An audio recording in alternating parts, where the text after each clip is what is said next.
upside down. A giant rolls through our small town. Bigfoot stole Christmas, he's taking the tree, dragging it off through the snow with glee. Lights still glowing, ornaments sway.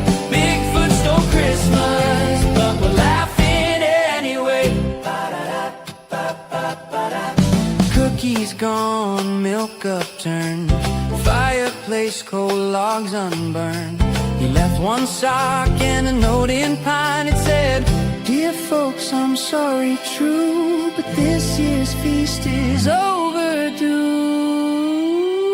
Bigfoot stole Christmas, he's taking the ham, dancing through forests like he's in a jam band. Gifts all scattered, reindeer astray. Bigfoot stole Christmas.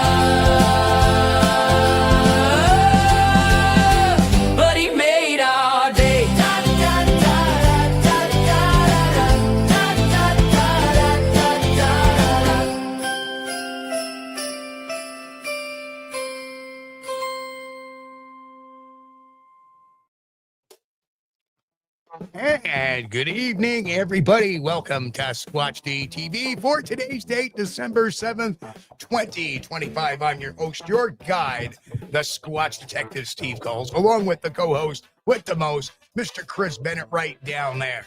Steve, man, December 7th, 1941, a date that will live in infamy. Yes, a date that will live in infamy. Well, it's been 80-some years ago now. Oh, glad we got over that. But 80 years. Something like, I don't know, 80. Okay, somebody do the math. It's been a while, yeah. 84, yeah, 84. So anyway, I hope everything's been going well for you in New York, man. We've been getting some really gray, cold, overcast sky. It's terrible, man. I can't stand it.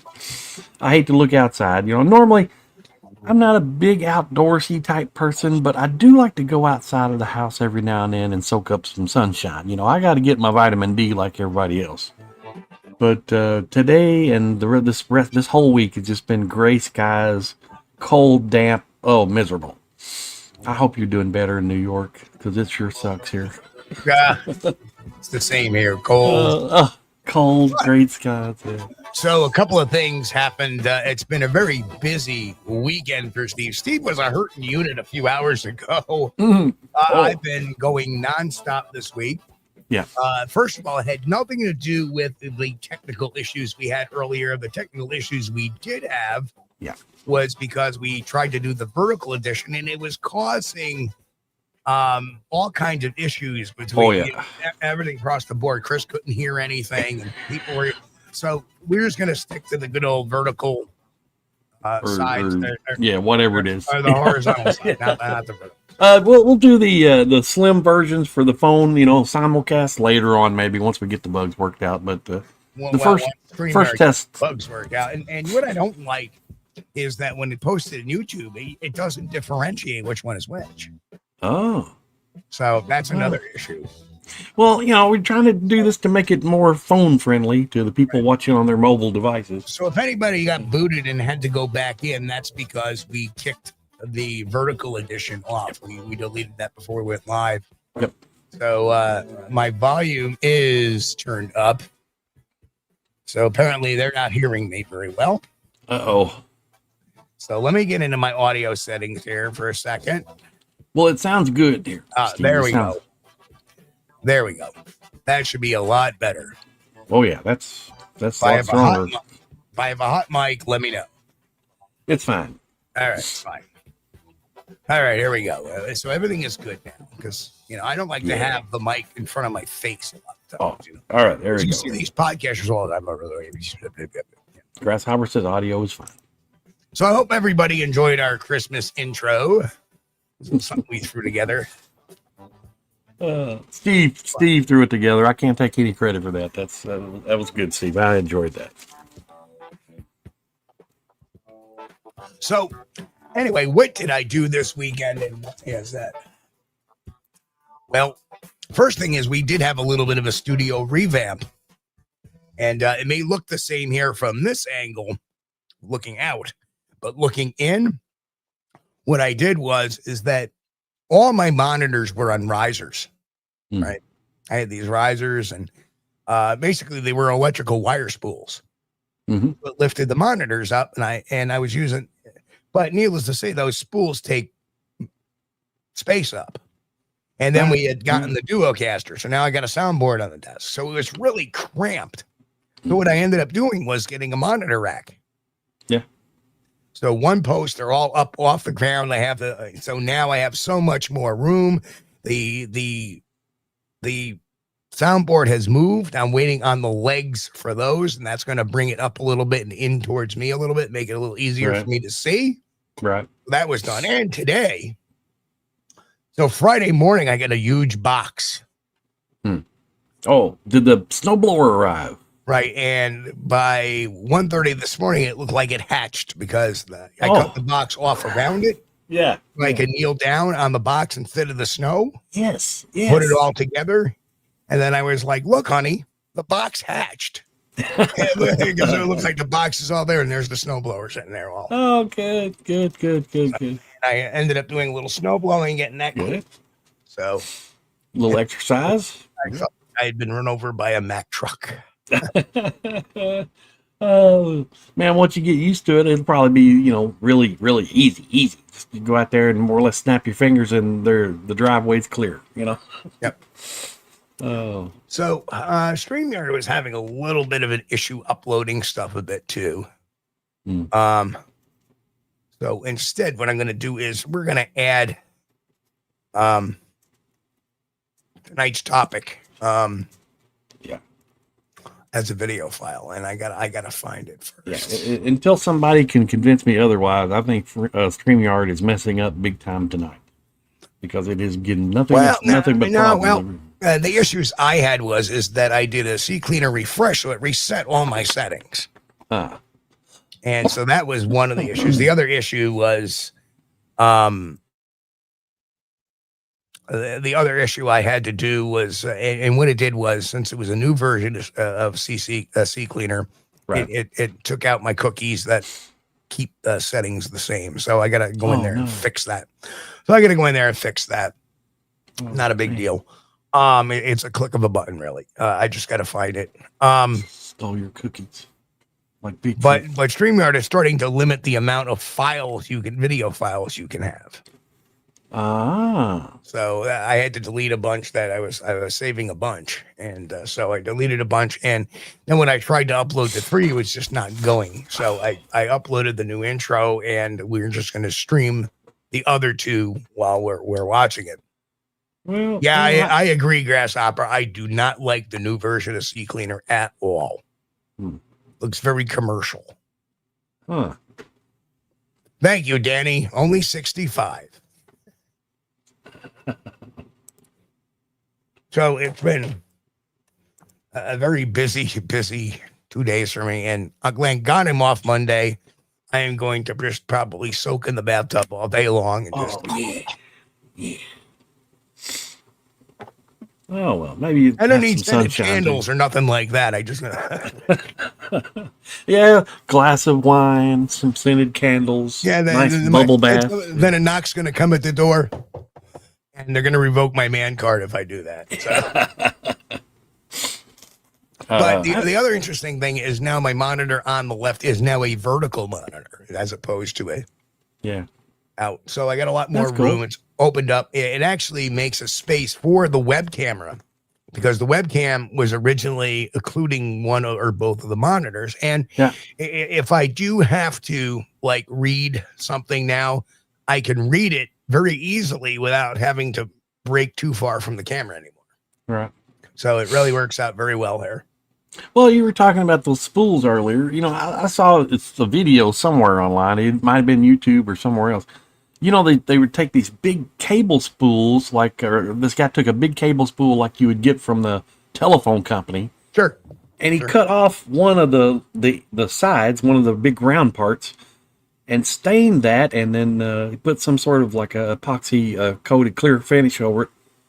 And after he stained it and put that finish on there, it made the best looking little end table thing you could ever ask for. It was beautiful. Yeah, I've seen those before. Yep. I can't remember what it was. It was like trash to treasure or something like that. I don't know. Well, these are really small wire spools. Mm-hmm. And they're about maybe 2 feet or foot wide. Yeah. But, and now they got the gonking monitor legs off these things. And I had 3 monitors with 3 different types of legs. And some of them were like so friggin' wide. That now you got the professional monitor stands. That's good. I mean, my giant screen, which is screen 4, which I don't use very often, is up top. If we have something breaking in news, I can click that and put that on the news and let that stream basically. Oh, cool. But dude, we haven't done the roll call yet. We need to do the roll call. You want to do it tonight? Yeah, let's do the roll call real quick. I mean, people have been in there for a long time, and we appreciate that. There was a mistake about the time, and that was not my fault. I did put 9 p.m., and somehow it got switched to 8 p.m. Really weird stuff going on today. I hope everybody has made it over from the phone version back to this show. So, yeah, I think Sally got booted. And when I deleted it, it booted everybody out. So they obviously went back, and which is fine. I mean, I can tell by the numbers we're okay. So I hope nobody got angry. Steve kicked me out.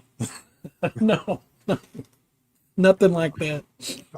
So first in was Danny Weeks over at Southern Sierra Sasquatch. Danny. Jen, our bouncer's in here. Grant Rasha, hello. Grant. Tennessee Cherokee, what's going on? The Reverend Quantum Bigfoot is in the house. Get Ducked is in the house as well. Okay. And okay, now we got to start scrolling. I know Grasshopper's here. Hello, Grasshopper, to you. Grasshopper.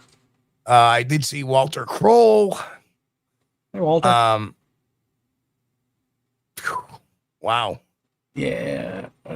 Chat's really big tonight. So I'm I scrolling. am lost. Lori Gibbs is in the house. There's Walter Kroll. I saw the Bat Mom here. I saw Sally. Hello. I'm doing a lot of these off of memory here. Gary Johnson. Hello. How are you? Hey, Gary. Helix Khan. Good to see you again.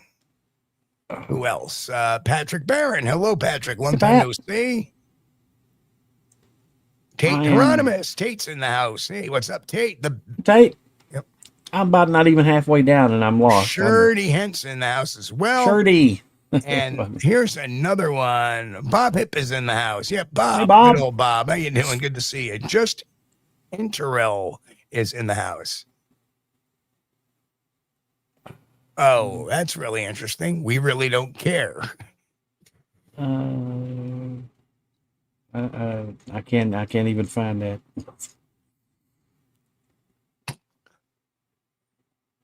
Oh, okay. Okay. Too much information.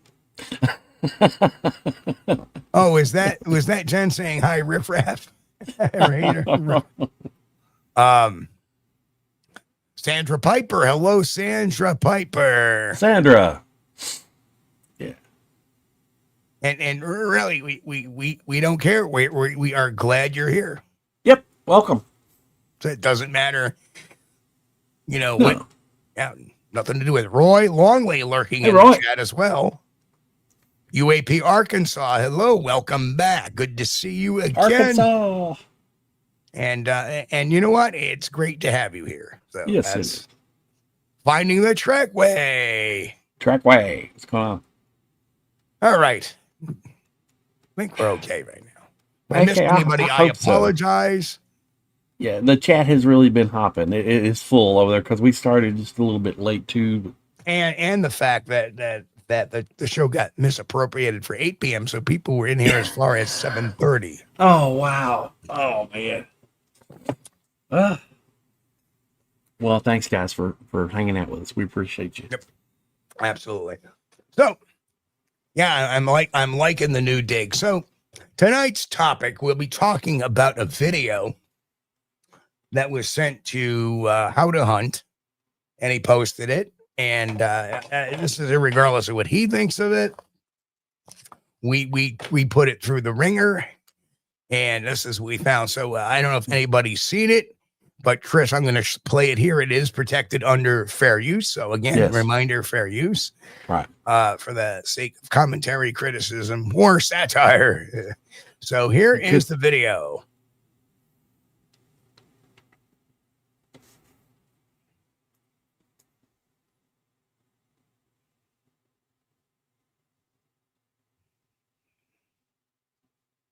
Oh, Mick is there too. Hey, Mick. Okay, so we see a dark figure. Haven't we seen that before?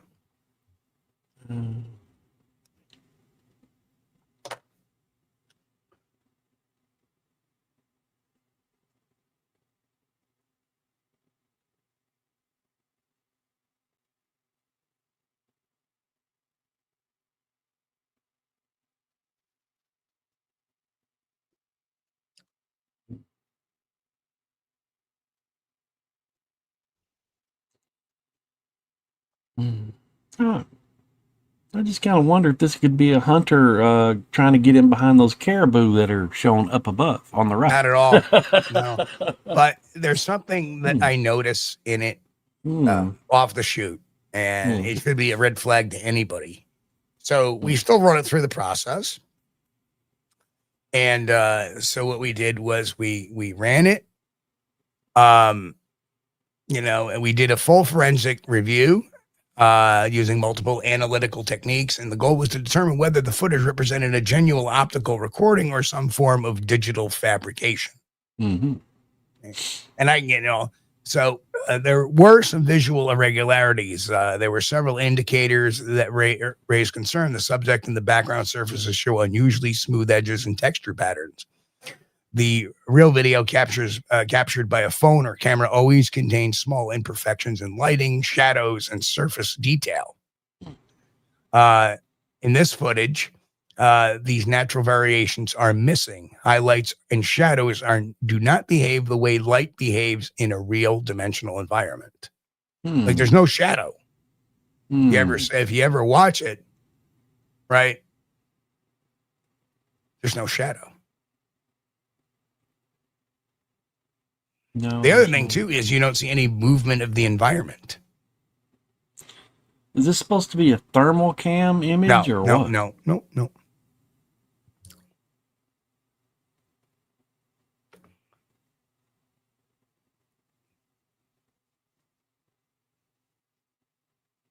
Yeah, some caribou up on the hillside back there.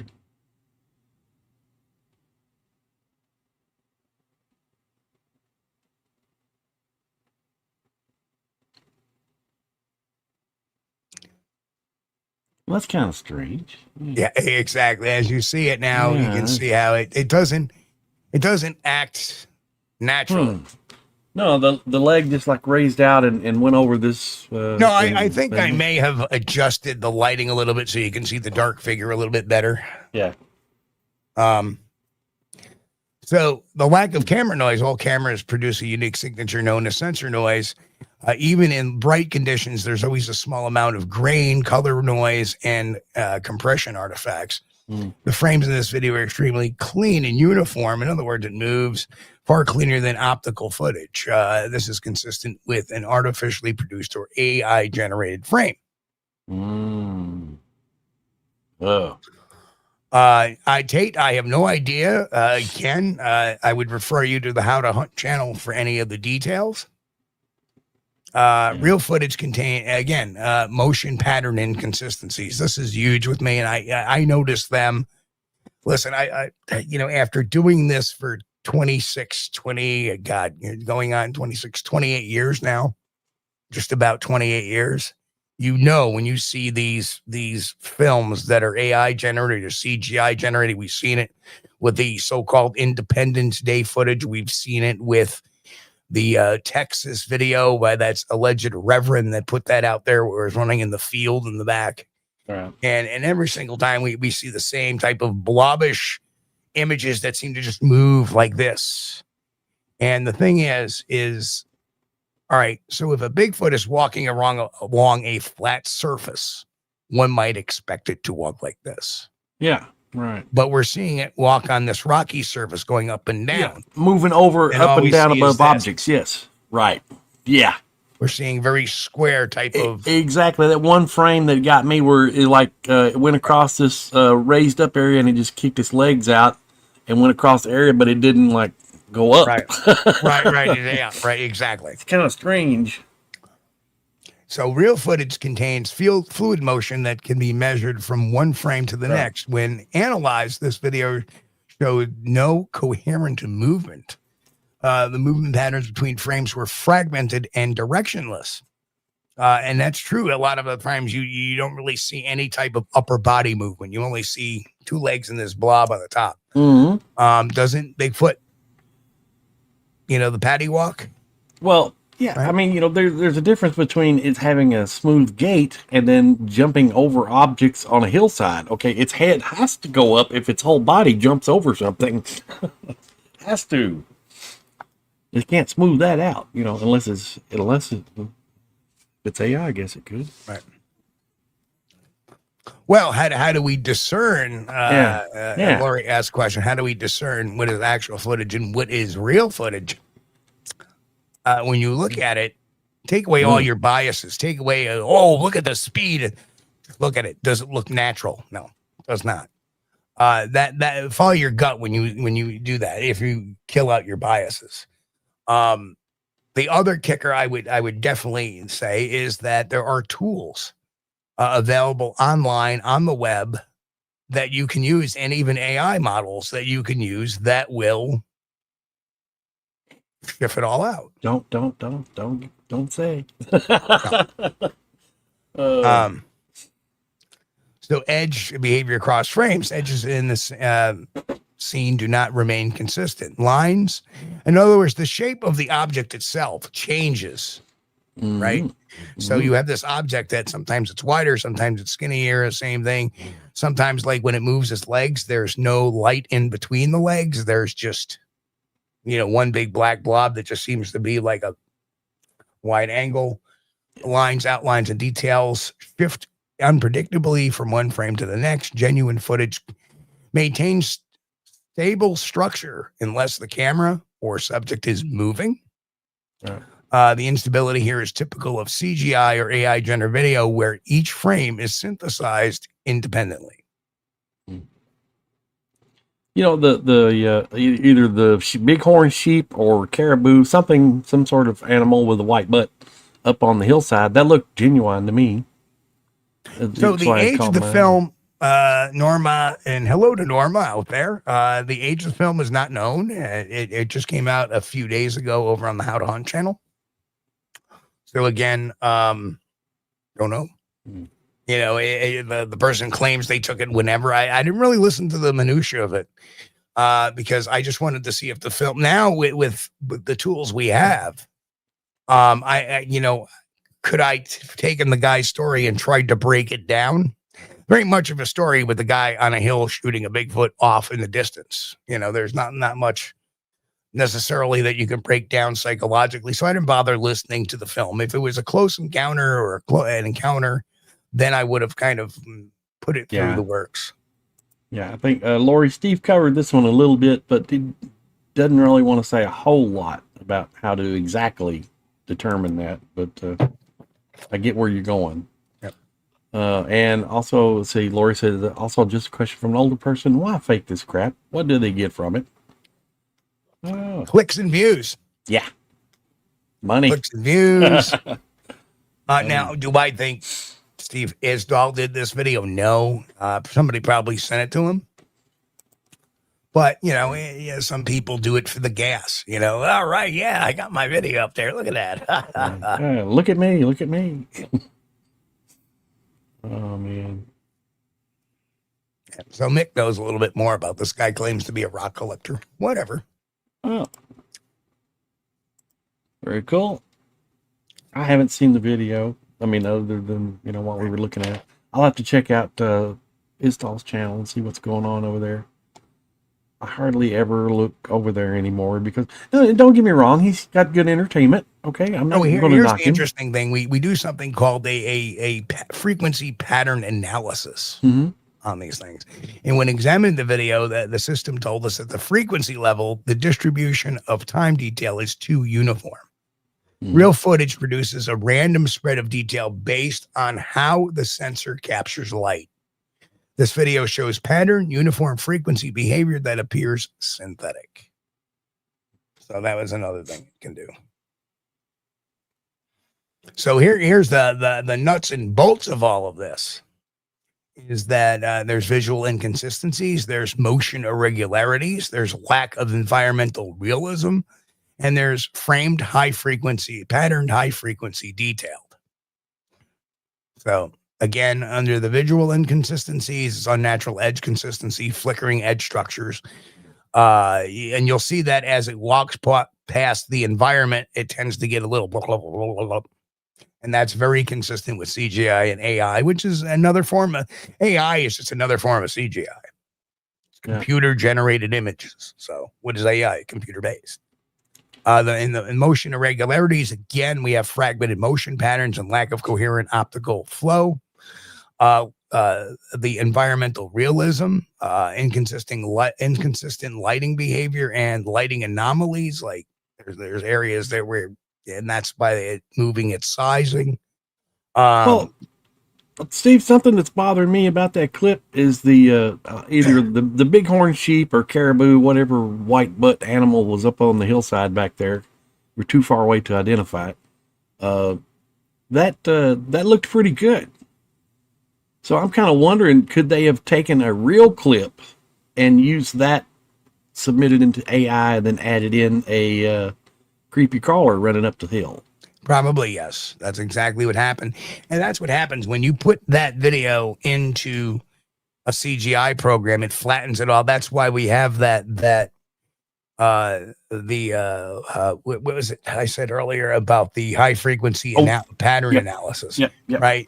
Because when you take that original video, it may have all those elements of a real video, but once you put the CGI into it, it flattens it all out basically, and creates a whole new canvas per se. Right. And hello to Pancho Zorth. Good to see you again. Pancho, welcome. Good to see you. Pancho Zorth in the house.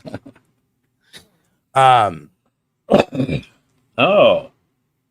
So the guy was a rock collector, said Mick, and then he said he also claims to have encountered Sasquatch multiple times. Well, you know, that's not out of the possibility of the reality. It could be possible, but you know, those things have the same. They can go out there every day. You know, well, if this is one of his videos, my guess is those multiple times. It's just a bunch of horse shit to build provenance to Mr. Hadahan, who believes everybody that writes him. Right. So, which is fine. Another you one just of those want to emails. Be a storyteller. There ain't nothing wrong with that. But no. But what aggravates me is, wow, this thing's amazing. All right. No. Yeah, nobody's saying that Steve Isdall has faked this. No, he does this. He gets his stuff through email, or he says he does. So, you know, whatever's submitted to him. And again, nothing against Isdall's channel. It's fine. If you like entertainment, that's fine. What the guy? Girly Bigfooter says all that can be because of the grade of the phone, i.e. a crappy one, distance distortion, all kinds of conditions. I'm not saying it's real, but some older recordings are crappy and distorted. That's true. Yeah. But there's something. So any phone or cam under 5 years of age has AI with stabilizers. That's a little bit different. Okay. And you're going to understand those things do certain things, like they stabilize the image, like you said, color balancers, right? But when you add a graphic to a picture, you change the canvas, and that causes that level analysis error in there, because then it makes everything uniform. And yes, can a color balancer do that? Absolutely. Yeah. Well, there's a section. Yeah, that's a good point. But the when you add something, when you add an element to a video, you change the whole ingredient list. Say, to put it in layman's terms. Can you play it again, Steve? And then this time we'll be unmuted because I want to point out something during the. Oh, you're unmuted. You're unmuted anyway. This is. Oh, okay. Yeah. because I want to point out something while the Just subject tell me when is to moving. stop it, because I can stop it. All right. Oh, this is towards the end. I'm sorry.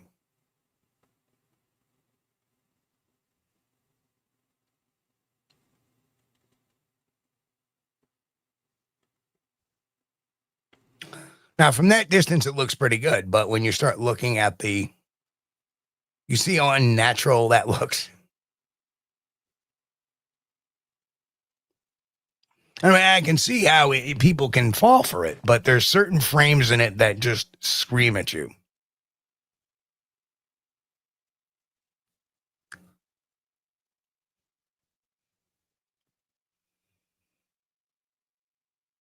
Now, notice all the It's coming up distortion. right here. This one, that was there, right there. Yeah. Where he went over that rocky outcrop thing there. His legs just kind of split apart, and yet it doesn't show any motion of him going up in the air. Right there, yeah. And that looks like a pretty tall little outcrop thing there.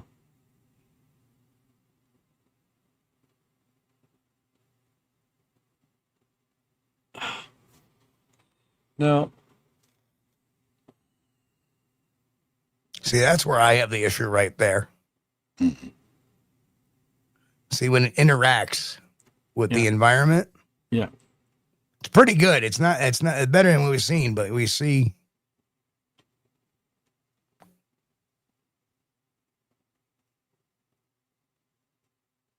See how we have that split there? Yeah. Doesn't really, I mean, that looks like it's splitting at the waist, not even the hips. See? I just don't know. I mean, look how wide it is there. I mean, we may be looking at his butt, and that and then we have that drop that seems to go right there. Yeah, it kind of morphs in and out of that rock too. That's something going on. Yeah, right there. See the morph into the rock? Yeah. And that's what we usually see. And now there's more frames to this. Yeah. See, but I figured this was enough. But when we have that morph into the rock at the very end, that's a tell right there.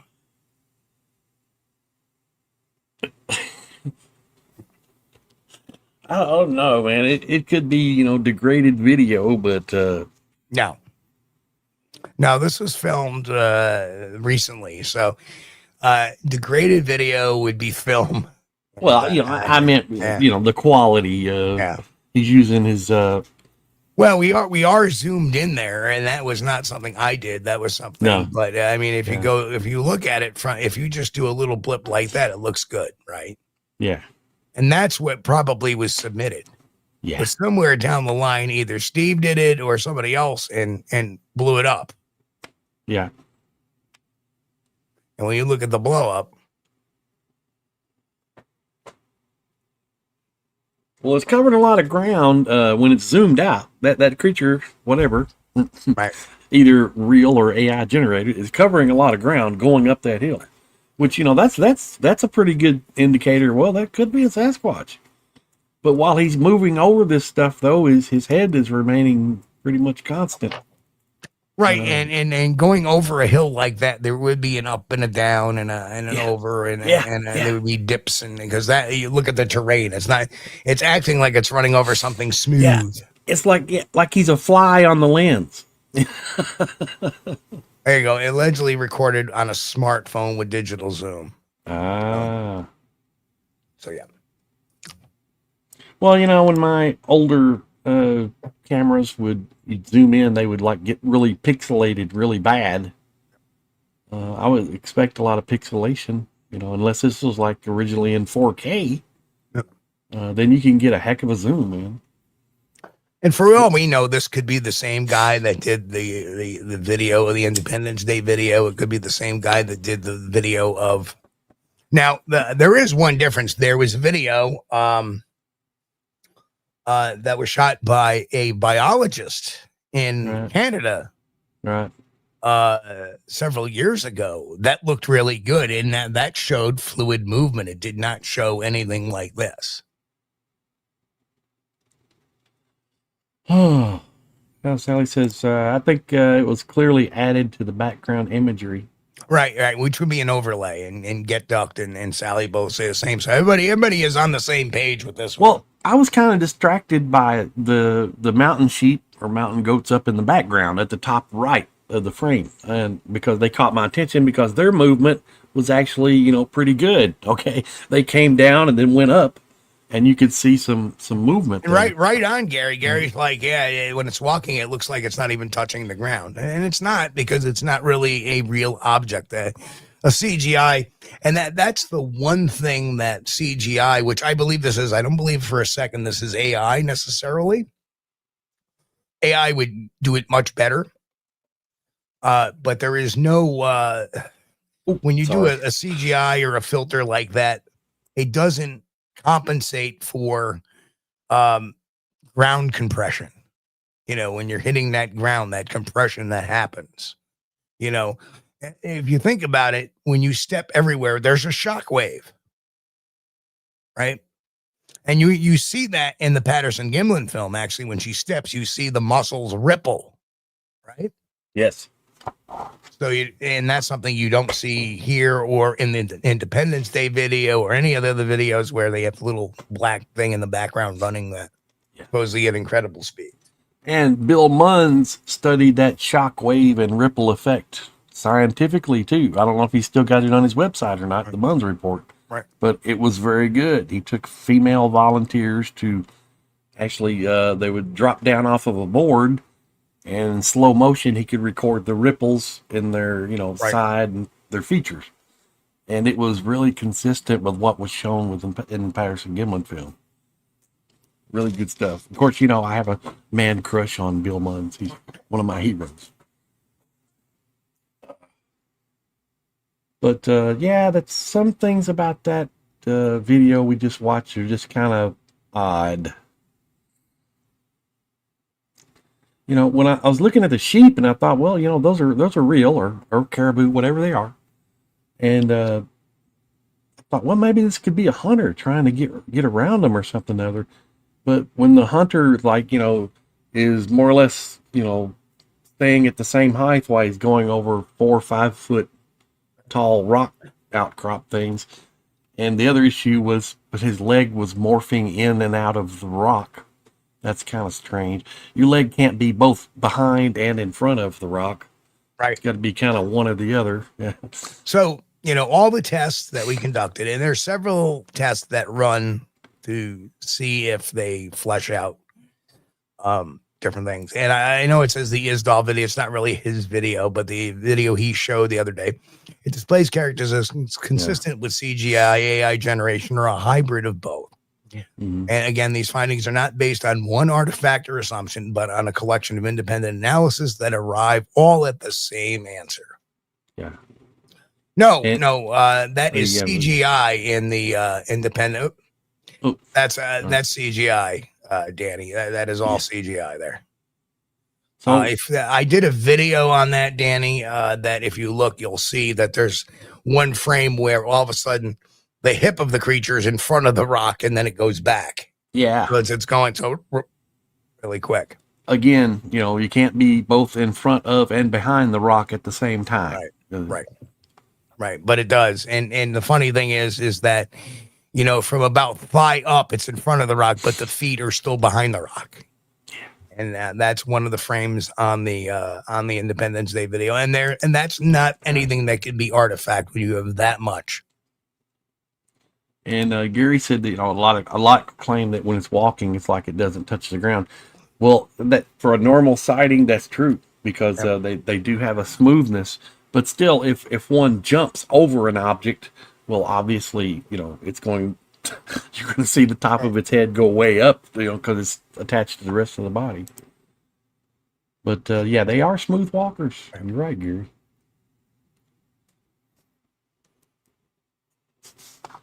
I guess sometimes a demon ghost shapeshifters not seeing them touch the ground. Yeah, that has to do with their gait. So let's pop into a couple of questions. Kaiju Ninja has a question. Let's throw that up there. Kaiju Ninja says, are there any other videos of faraway figures running along mountains that you think could be a possible Sasquatch? Yes, I already spoke about that biologist or the biology student that was in Manitoba. I think it was Manitoba. Very similar to this type of video. A different area, of course, and it was walking down a canyon away from them. Right. That was, you could definitively say that was real video of a real subject, but could have been a person in a suit. Well, it's possible. Can't say. Right.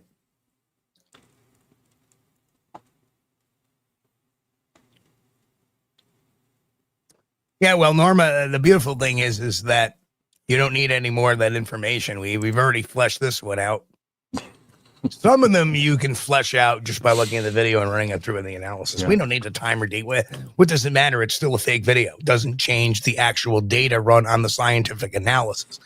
And just, I didn't download them, but just so you know, there were charts that I had that, came up in the analysis, the graphs of where, the anomalies were and all kinds of math formulas put to it as well. Well, that's the thing. Steve is running this through a software program that's kind of need to keep on the down low, because if it gets out to other people that might want to use it for illicit purposes, that would not be good. And Jason Finch snuck in again. Hello, Jason. Hey, Jason. But Kaiju had Kaiju asked that question. Do I think? Yeah, I think that biologist may be a good one. But yeah, and that's the thing. You're going to get broken information considering the source, right? Do you think, Steve is going to tell us where it was, when it was, how it was, when it was filmed? We just get some very brief. He probably didn't know. Probably what the guy told him. Exactly. Yeah. It's not Steve's fault. Mm-hmm. I'll say that much. It's not. But he's just doing his job. I got a Bigfoot video. I'm going to put it out there and, talk it up. We've seen people do that before. Facebook Find Bigfoot used to do that all the time. Southern Sierra 56. Welcome. He says, if a Bigfoot is lounging on the forest floor and rises up to all fours and takes off, would its head be below the top line of the back? No. No. You know why? You're going to take off without looking. Yeah, that's true. And a gorilla, just because of their big, they have a lack of a neck, they can't just lift their head up and go. And even if they lifted their head up, it'd still be above the back. So they eyes forward. If they left their head down, they'd be looking down on the ground. Yeah. I think people misconstrue it about the Sasquatch not having a neck. Well, obviously they have a neck. They have a neck bones, a structure that attaches their head to the back of their spine. But they're limited. Their range of motion is limited. They can only turn so far before they have to turn. Norma, why would you recreate a video if science is already, if through scientific testing, the video has been proven to be CGI? You wouldn't do it. You wouldn't bother wasting your time. You're just spinning your wheels. You got to act smart. You got to use these tools that we have to now, if it came back and said, yes, that's a real video, we may have our doubts, right? Then we go out and try to do all that. But if the initial analysis says this is an AI video. Oh, I see what she's saying. I think she's saying, well, if this is AI video, then you should recreate it then. Try to recreate it. Recreate. That's why. The problem is there's 1,001 different filters and apps out there that people can do this stuff with. You'd have to find the right one, identify the right one to get it 100% accurate. And we're not really into creating fake stuff either. Correct. Yep. That would be the wrong avenue. Right. Yeah. We don't create fake stuff. No. I would not recreate a video of this at all. Well, I could give an example. Bigfoot stealing the Christmas ham and the Christmas tree. One thing, but that's different. But actually, I think yours look much better than this. But no. For the Bigfoot steals Christmas, okay, that's different. We're not representing that to be, did this really happen? I think everybody pretty much knows Bigfoot doesn't steal Christmas and wouldn't come in your house and take your ham. In reality, What? You think he would? Can't have my ham. He could have had some turkey though. Last Thanksgiving we had a bunch of leftover turkey. He would have been more than welcome. I'm gonna have turkey for that. I'm gonna have turkey for Christmas this year because I didn't have Thanksgiving. Well, that's good. That's good. Yeah, that was smart. I'll probably end up having some ham for Christmas rather than turkey because I'm done with turkey for another year.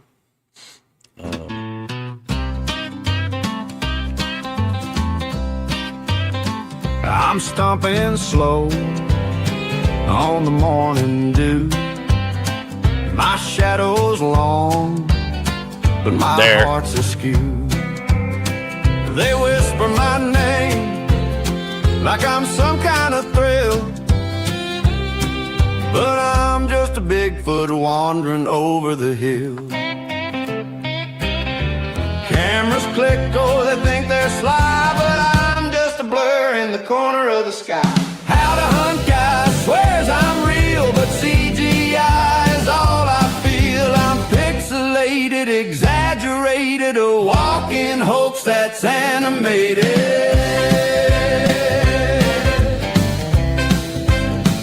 I heard a drone.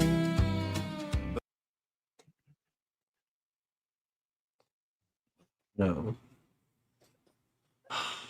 Well, I shouldn't comment about that, but that was pretty good. Just a little fun. I like that. And Alex Petterkoff here. Hey, Alex. Hello, Alex. Hey, give me 1 second, Yep. Chris. You're a little late. Better late than never, Alex. Welcome. Yeah, we were watching this video about it was posted on Steve Isdall's channel, and somebody submitted this video, and Steve ran it through the thing, and then ended up it's not so good. But there are a few triggers you can, watch a few red flags. It pops up like when it's moving at one point, it kind of goes through a rock, and there's another one where its leg is on both sides of the rock at the same time. That's kind of strange. Let's see. Curly Big Fur says, Rev, that said, there aren't any different software programs out there. Would running it through another program produce a slightly different finding? No, the programs that Steve have will determine AI. Correct. That's all we want to say the about fact that. is they were run through 4 different separate tests. Yeah. That's why we had 4 different slides for the different things. Each one represents a test. Yeah. And each one all came back to, something's wrong with this. Yeah. And she said, I'm not saying it's real. I'm just playing advocate. That's understandable. Yes. Yeah. And that's the importance of running it through different tests, not just one test. If one test said something and the other 3 said something else, then obviously there's conflict.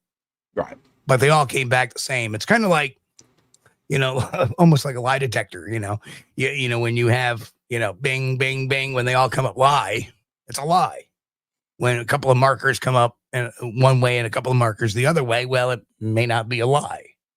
Yeah. But this one came across all as a lie. The jury was unanimous. Yeah. Oh, man. And, truth be known that I've run other films in there that I knew weren't CGI. Yep. And the test came back, it's not CGI or AI. Right. Right? Yep. Always test the model. And it passes with flying colors. And because you never know. I mean, you take some video and you put them in and okay, this is a real video, but what is it? Yeah. And you're running it through the process to garner any bit of information you can about the video. In other words, even if it's a real video, you want to run it through the process.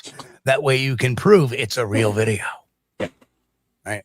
And frankly, it took me all of 10 seconds to see this is CGI because I've looked at so many videos. I mean, when you talk about the number of years I've been doing this, Mm-hmm. You get a very keen eye for it. And again, I look at these without a bias. My first inclination is something is fake. And then I look at it and go, well, it's not. You know, look at the Will Boving photo, for example. That was one that we ran through the test. And that was a photo, mind you. Yeah. But it wasn't something that was graphically created. So it's very important to make sure your ducks are in a row for everything. Right. So far, that's the best looking thing I've seen this year was the Missouri trail cam photo of the creature standing in the water. Right. Where you actually see a scapula. Yeah, a scapula and the patty butt. Yeah. So coincidentally, a patty butt. Yeah, it wasn't AI. It was a real photo and wasn't created by any, you know, any kind of software or anything. So it was either the real thing or someone dressed in a very real looking, cool looking suit. Right. And a lot of times, you know, I can take and look at a video and go, okay, I know what process we got to go through. You know, like this one. All right, let's run it through our CGI. It looks like CGI to me and CGI. Then I'll see another video and it's off in the distance. And it's like, okay, let's run it. I think this is a real video. Let's take a look at the minutia behind it and get all the facts. And then we look at those. And then when we're done with that, then we go to the CG. Then we go through the analysis testing to just prove it's CGI or anything like that. And you know, that was the first time I've seen this video too. I watched it same as you guys. I hadn't seen this before. You gotta understand, my analysis is, what's the word I'm looking for? Multiple disciplines. I use multiple disciplines. Thorough, yeah. To look at Bigfoot cases, Bigfoot audio, Bigfoot photos, Bigfoot videos. We use multiple disciplines. We use psychology. We use, you know, when we break down about the sighting, we use technology, and engineering. When it comes down to what devices were used, we use a whole nother set of tool sets when we're determining video compression and ELA testing and of the sort, like Todd Standing stuff. Amen, Norma. Amen. And Jen wants to know, she said, Steve, has that guy found anything else after the I tried reaching out to him last week. I did not get a return call, so I don't know. I'm going to try calling him again this week. Plus, I want to try to get him on. Well, I'll hold that back. Yeah. Well, I would love to see the proof is out there. Take a look at that. I liked it. I thought, well, that would definitely be a good one to put on a documentary. Very good. And that's a good point too, Gary. I mean, again, they take long stride. This one acted like its feet were together. Very true. Very that. You know what? You probably hit what I thought was strange about it without me thinking about. If you look at the Independence Day video too, you see the same thing. You don't see these long strides. You see these little scurrying things. Well, when I first viewed this video, I'm trying to figure out, you know, well, what's going on here? This thing's running up the hillside. Why is it doing that? And then I caught the mountain sheep on the hillside. That would be good. I sure hope so, because I'm on the Bigfoot panel. The proof is out there. Oh, not this one. No, we don't want this one on there. Oh, I don't care. Let it be. No, let it be on there. Let it be on there. I could. That would be a great find. Oh no, that would be rewarding whoever created this monstrosity. Not when we shoot it down in the middle of the show. Well, yeah, that would be. Because don't forget who's on the Bigfoot panel. But still, though, I wouldn't give him the time of day. You know, wouldn't do it. Don't recognize it. But now the one from Missouri, oh, absolutely, that should be on some sort of documentary. And Jen, you're right. You're always right. You see. This is where hoaxers fail, is if he had just left it zoomed out instead of zooming his camera in, it would have been a lot more interesting, because zoomed out, you really can't tell all those little artifacts. Yep. So what he probably did was he zoomed in on the video that he took. and then he moved he made the pixel size, and then, of course, you zoom it back out, and there you have it. So the fact is that may not have been an app. That could have been Adobe Photoshop. That could have been, who knows? I don't know. But truthfully, I'm really good at analyzing videos. I'm good at making, videos and adding content and adding special effects, but I've never added anything into a video that would do that. So I have no idea. I've never used CGI.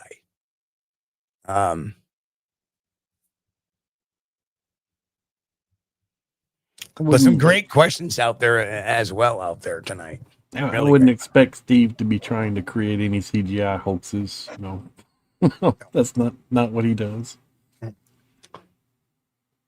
There is a video I did of AI where it's one of my promo shots where I'm standing there and a Bigfoot comes walking up behind me and it turns around. I turn around and look at it and he waves. And you can tell that's not a real Bigfoot, but even then you can see it's CGI. Because usually, that was AI generated, and AI has a tendency sometimes to overcompensate. Yeah. So I was wearing a camo turtleneck, basically, like where the camo came up here was a therm. Mm-hmm. And when I turned, it turned that therm into a neck tattoo. Yeah. Like, I don't have a neck tattoo, so that, Well, the AI is getting better, though, and but it's still it's limited. You're not going to be able to create something with AI without somebody else being able to know it. Okay. Right. Like look at. Well, I gotta say, the first frame of the Christmas video, where the guy looks real. Yeah. Yeah. The guy looks pretty good. Yep. But I bet you, if you stare at it long enough, you can find a few flaws with it. Oh yeah, it's kind of like a video game character, Yes, and I think what I'll do is Christmas Day I will post, or Christmas Eve I will post that intro video as a video for the generic public. Okay. I'll just change it up a little bit. I'll put Merry Christmas on it, and I'll just post it. And I'm going to post it on all my social media. I mean, go ahead. You should do it for. Go ahead and put it on the channel. It's December. Oh yeah, I'm going to put it on the channel. I'll put it across Twitter, and I'll link it to Twitter, and I'll link it to. That's good. That's what we need. We need some heartwarming Bigfoot videos that are tied to the season. Well, that's what I wanted. I wanted something that was funny. Yeah. Something that was topical, seasonal, and I wanted something that had a very heartwarming ending. Yes, and he stole the Christmas tree, but he stole it for his family. Yes, and if you listen to the actual lyrics of the song, people were not mad; they were laughing about it. Right. Yeah. Dude can go get another Christmas tree at Walmart. Get another ham. Yeah. Bigfoot cat. Gary wants me to play the video one more time. So let me remove the one with the song. See if its arms are swinging. I like the song one. Yeah, I don't want to distract anybody. No comment on the lyrics, but... And Gary, there is no arm swinging at all. Well, surely. There have to be some arm swinging there somewhere. Nope. I don't see any arm swinging. Nope. See any arm swinging? I just see something going. Do. Yeah. Now, the amazing thing is that humans don't even walk like this when they're navigating territory. They're using their hands for balance.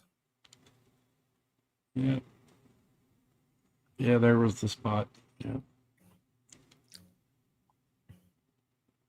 Oh, wait, I saw the arm move out a little bit. Oh, no, that was I guess that was the leg. Okay.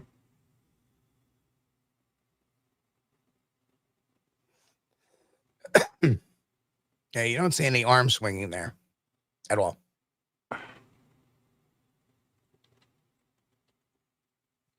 It's so blurry. It's so blurry. That's right, Sally. Exactly. Yeah. And if you notice, same thing with the Independence Day video. You see that one arm. I mean, it has the baby in one arm, but it doesn't really swing the other arm. Just little tidbits of knowledge. Okay.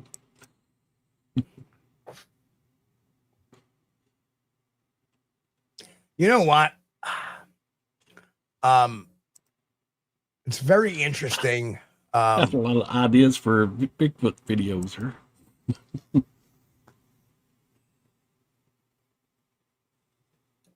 So I don't know if anybody has. I don't know. So why people said they looked like they were ice skating. I don't know. There's going to be some natural arm swing there somewhere. It's really difficult to spot in this video because I don't think there is any, but maybe it's just so blurry, Steve, that we just can't see the natural arm swing while it's navigating this rough terrain. But it's already been proven to be fake, so in case anybody speculating it. I don't know. Have you seen our buddies over there on the Bigfoot podcast, Chris? No, not lately. Not lately. No. Well, apparently there's a little interesting holiday story. Oh, okay. The update from me. I sat on Santa's lap this year. Oh boy, how'd that go? Well, he yelled, "Oh, holy crap," and then immediately called for a chiropractor. Oh, yes, I saw this one. Yes, I did. Ho, ho, holy crap. All for a chiropractor. Oh. Well, apparently the shadow ban is working on YouTube Shorts now. Okay. Well, that's good. So I figured I'd put it out there because people didn't get to see that one. Yeah. Not very much, anyway. Well, at least they'll get to see it if they watch the live stream or the replay. Thanks, guys. Let's see. No, Kaiju, you missed the intro tonight. Tristan and I came out with a whole new Bigfoot intro for the show, or a Christmas intro for the show. Yeah.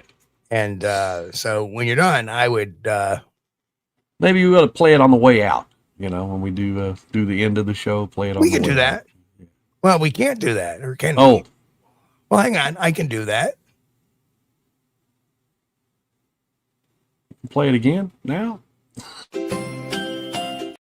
Well, not what I meant to do. That's okay. Let him see it. Play it. I want to watch it again.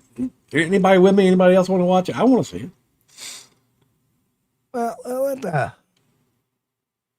no, this is the actual Christmas movie that we came out with, and I thought we're gonna go early tonight because, like I said, I've been beating the hell out of myself today, the last couple of days, and Bigfoot Phase wants to see it again, so here it is, and I really appreciate it. I mean, it's not the greatest video in the world, but it works and it's heartwarming. Here it is.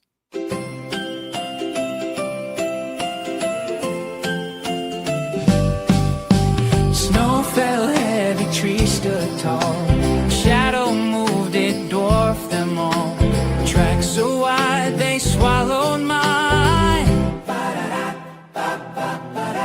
Silent night turned upside down. A giant roams through our small town. Bigfoot stole Christmas, he's taking the tree, dragging it off through the snow with glee. Lights still glowing, ornaments sway. Bigfoot stole Christmas, but we're laughing anyway. Cookies gone, milk upturned, fireplace cold, logs unburned.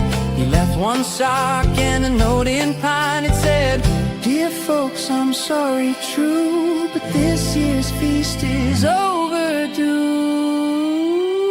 Bigfoot stole Christmas, he's taking the ham, dancing through forests like he's in a jam band. Gifts all scattered, reindeer astray. Bigfoot stole Christmas.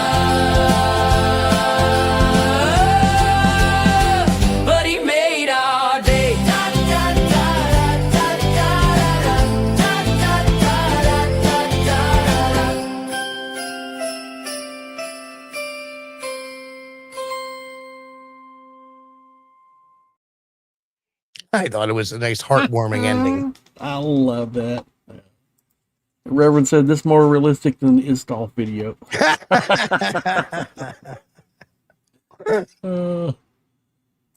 Sally said, I think that's cute. I like it too.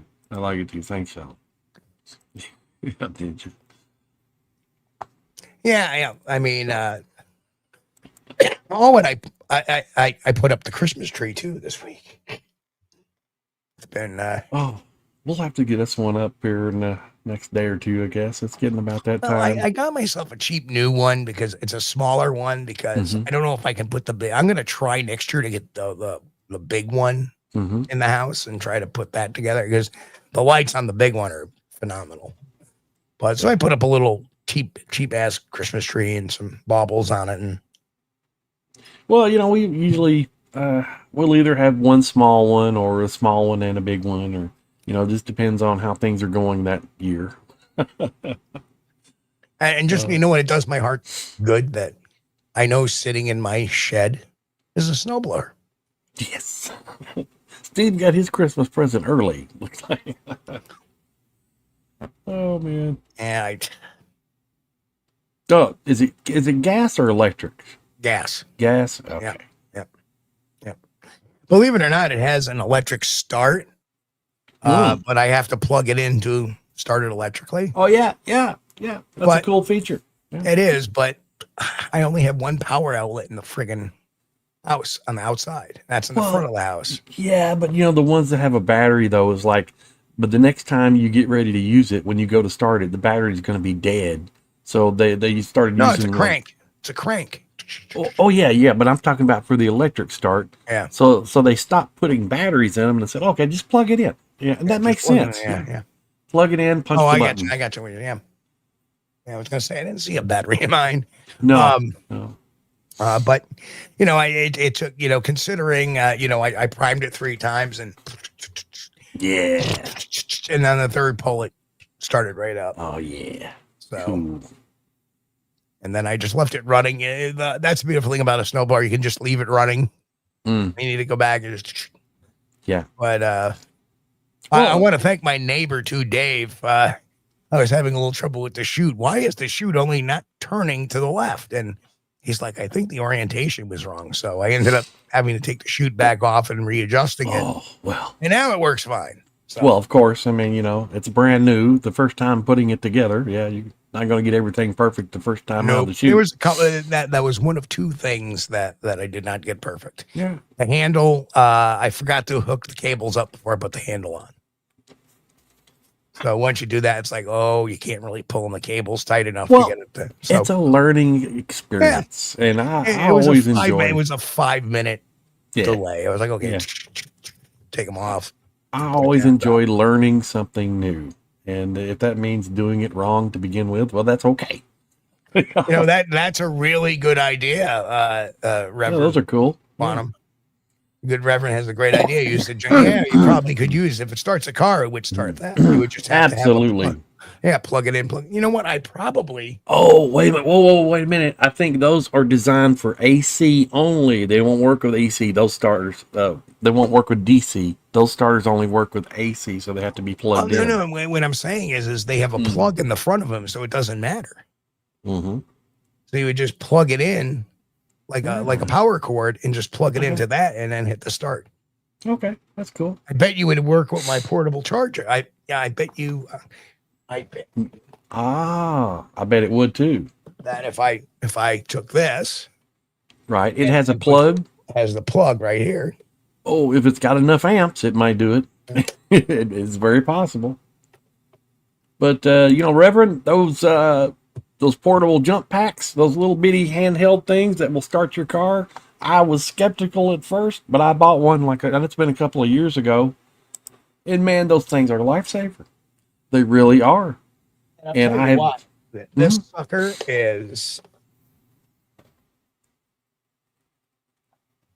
This sucker is one of the best ones.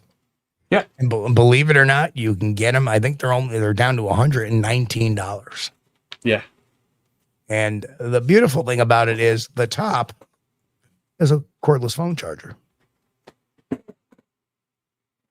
Chris is digging for something. I'm digging. Yeah. But yeah, that's a power pack. So I think the Reverend's talking about these jump boxes. Well, looks like I need a charge. 10%. Okay, I gotta get that charged. It's like we're doing an Amazon show, product show or something. Oh. Problem is, I don't know where the power bank is for it right now. But I don't know why that never discharged before. That's the lowest it's ever been. Oh, yeah. The self-discharge. Yeah, you have to keep it plugged in or plug it in every now and then. I don't think it's good for lithium batteries to be plugged in all the time, but... No. What I'm saying is that I would plug that sucker in, charge it, yeah, and leave it, and I'd pick it up a year later and still be at 100%. Huh. And all of a sudden I picked that up. I said, I just charged that. So is it discharging now? Uh-oh. Yeah, it might be. Unless I left something on. It's entirely possible. And Sally said, I'd rather have the Blue Eddy. Well, those Blue Eddies are expensive. They're very expensive. And yeah, that's pretty cool. Now that's bothering me because the power back's got to be back here. It's somewhere. Don't worry about it. Just plug it in. It'll be fine. Problem with my office, I got cords everywhere and plugs and switches and gear and yeah. Yeah, Rev said the jump start packs that put out decent amps to crank over. Yeah. Yeah. Yeah, I've had those that one of mine for over 2 years now, and I've used it several times. It may not be a bad idea to pop on over to Harbor Freight sometime soon and grab one and just keep it in the shed. That with a small extension cord, I could plug it right in, start it. Yeah. Well, you can get the different. Well, they're not too bad. Rev, they're not too bad. Yeah. The Blue Eddies are expensive. They are good. But the little jump start boxes, man, if you check out some of those import sites, which, I'm really bad about, and of course the wife is too, we like to shop on Temu every now and then. And which, hey, don't get me wrong. If it's not, from the U.S., we'll pay the import fees. I'm perfectly fine with that. Yep. But when you can pick one up off of the Temu site for $20, and it's cost you maybe, $25, $30 to get it here. That's better than paying $60 for it, at Amazon or whatever, whoever. But those little jumpstart boxes, though, they have saved my beans. And a lot of times we use them for, especially for starting like a riding mower, because you've got one that's got a dead battery, then it's getting close to the end of the season, and there's no way you're going to buy a brand new battery just to let it sit and freeze through the winter and be ruined next spring, have to be replaced, But we'll jumpstart the lawnmowers with it. And there's been times when I was out in, we went to the Dollar General store, and there was a guy sitting there with his hood up. And of course, I always try to help people, always. And, I recommend everybody try to help someone. If you see somebody in need, help them.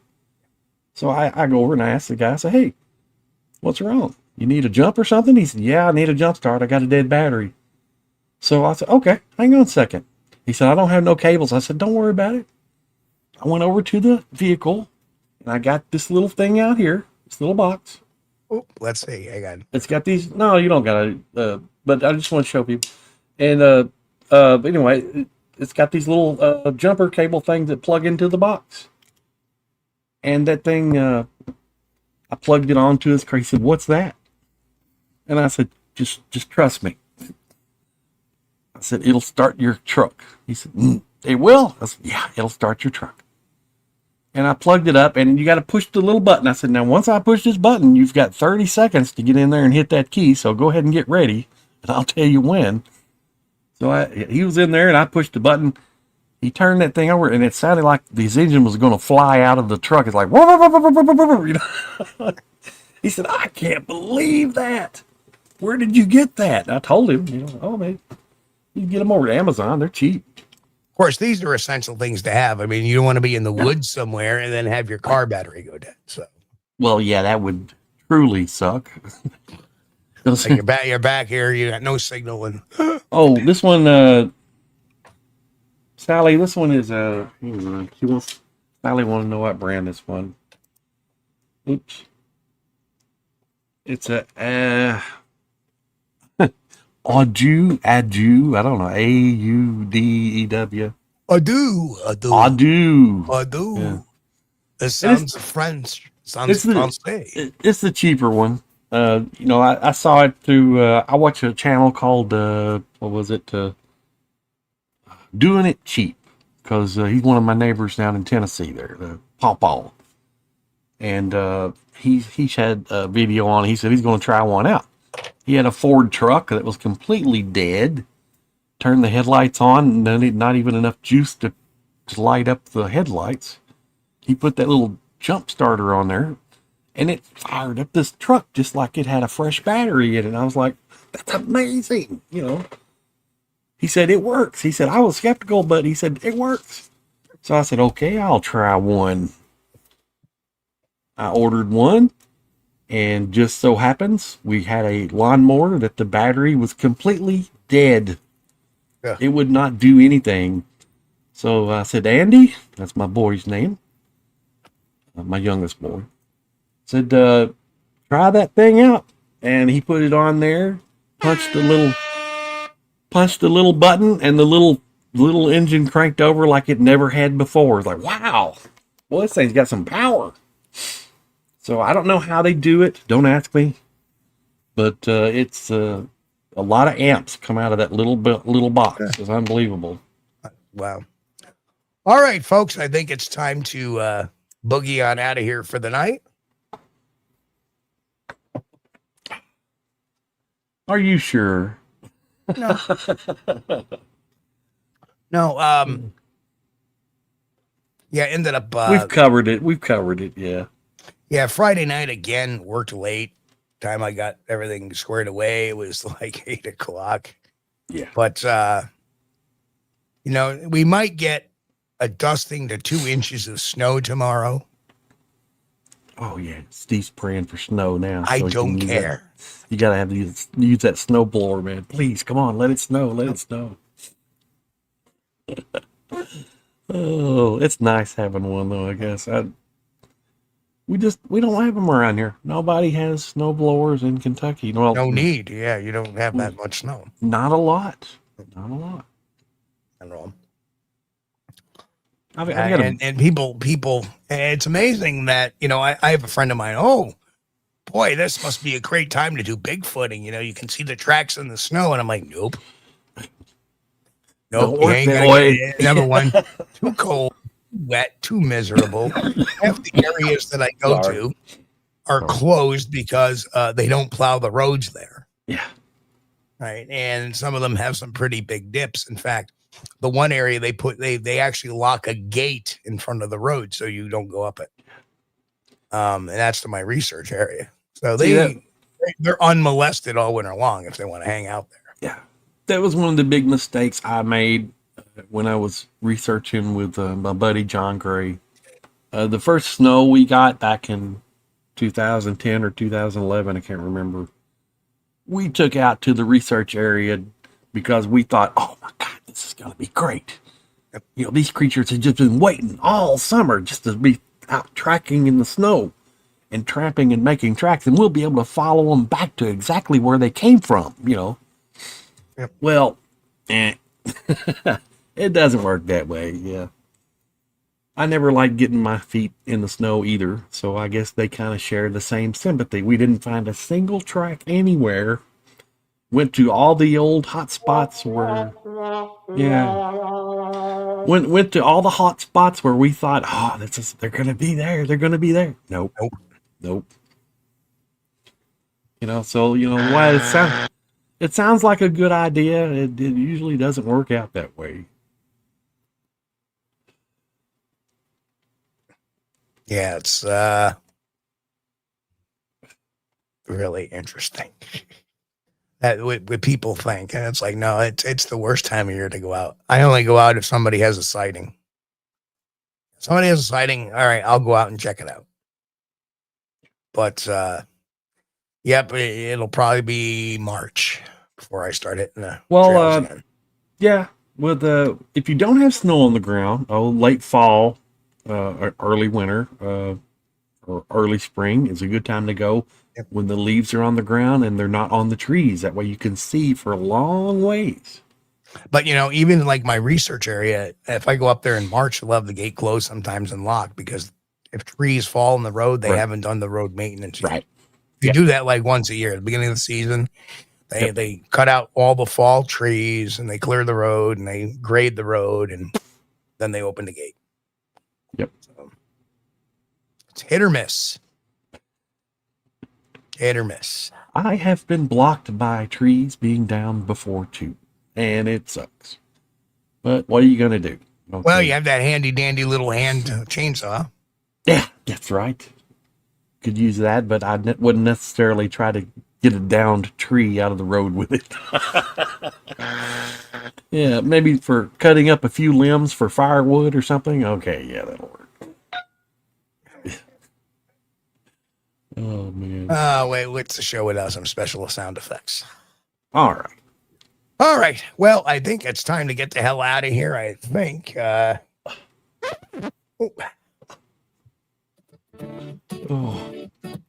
it's that time again. Yeah, it's time to get out of here. We covered everything. Anyway, a little early. We needed to cover. There's not really much going on. Yeah, but I want to thank everybody for joining us tonight. We really appreciate you. Each and every time you show up, it helps support the channel, and we thank you. We know we've got the greatest audience in the world, and Steve and I talk about this all the time. This would not be possible without you guys. If it's your first time here watching tonight, please make sure you hit the subscribe button, smash the like if you hadn't already, and keep on supporting the channel. We appreciate you, and thank you, and we'll see you next time. So I'm going to do something for our members, people who belong to our channel in the membership. If you email me at admin@squatchdetective.com, ask a question, and I will do a video on that question for you guys. So it can be any question, anything you want except politics or religion. You know. And nothing about Speedos. Yeah. If you want to ask about what was your most private, most interesting private investigation case, or retail theft case, or a Bigfoot case, or whatever you want to ask, shoot. You hit it, send it to admin@squatchdetective.com. I'll do a video on that. We'll post that in the membership. Mick is going to ask if you wear Speedos. I know. That one we know. I'm talking about serious questions, and we'll do it. We'll get a video done. It's really easy now for me. Studio is cranking. But anyway, we do have the world's greatest audience in the world. We love you guys. Make sure you hit like, subscribe if you haven't subscribed, and of course, if you really like this channel, the membership is free. It's only 99 cents a month, and helps support good and honest Bigfoot research. And finally, if you like the podcast and you think you want to, there's people that you might be interested, share the podcast with them. It's the way we naturally grow. If you share that podcast with somebody, hey, check this show out. Share your favorite episode. So you got to check this out. It's a fun time. Have them join the gaggle and chat. One of the greatest things we do. So, all right, folks. Love you guys. We'll see you all Wednesday night, 9 p.m. Eastern, 9 p.m. I don't know why it's at 8 p.m. today, but 9 p.m. Eastern. Catch you all here, right here on Squatch-D TV.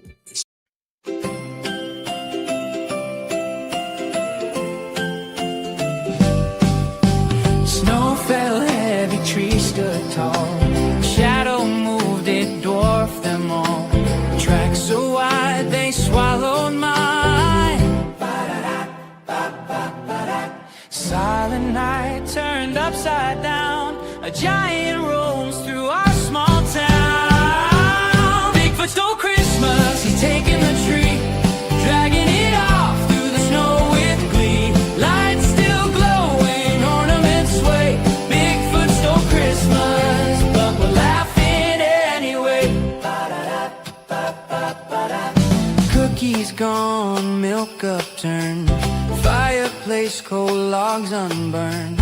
He left one sock and a note in pine. It said, Dear folks, I'm sorry, true, but this year's feast is overdue. Bigfoot stole Christmas, he's taking the